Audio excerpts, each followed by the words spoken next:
I've obviously over the years I've had countless amounts of policemen and women in my house turn up to my door, bringing my mum home. I've had obviously phone conversations, and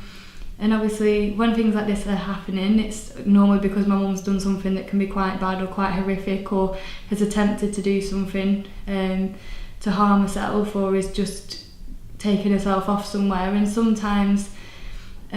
professionals can come across as being quite hard-faced and stern, don't really tell you what's going on, and that's a big struggle for me, because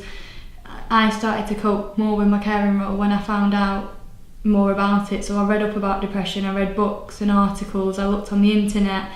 I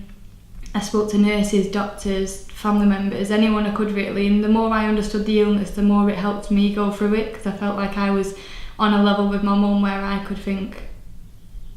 about what she was going through and how to handle that. So the more input from the police, the more they tell you about what they're doing and what might have happened, and the process for the next 6 hours or 12 hours or what's going to happen next, then it's really grateful and needed from the family, because they're there and they're the ones who always pick up the pieces and who are there day in, day out, and they don't always get the treatment that I feel they should. Again, with hospitals, I've dealt with lots of admissions, I've been to lots of meetings, and I know sort of the processes that they should be doing, and I'm always constantly there trying to give any help that I can and ask them what I need to do and things, and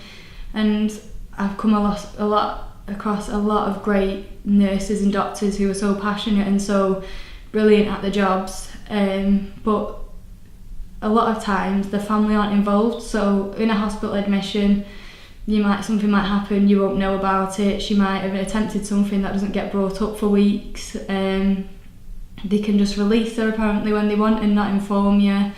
And I think it's all about working with the family as well. Obviously I understand that the patient's their priority, but when the patient is then going to be released into the family, they are obviously thinking, we don't want her to come back, sort of thing, obviously, because they don't want her to be ill again. So let's work with the family to tell them what they should be doing or could be doing, and also just to reassure us, because sometimes when you don't see your mum for 3 months, you're a bit concerned about how she is, and it'd be nice to sort of know, or get someone who take the time to sit there and talk to you, because sometimes that doesn't happen and you just sort of get shunned out, or it's like, oh well, it's confidentiality and stuff, and it's a bit frustrating. You can be it can make the time more stressful, really. So it's just about thinking that there's not just this one person that you're working with, there's a whole family surrounding them, and they need to know what's going on, and they need to be involved as well, because they're her vital support network when she's not in hospital or not out doing things. So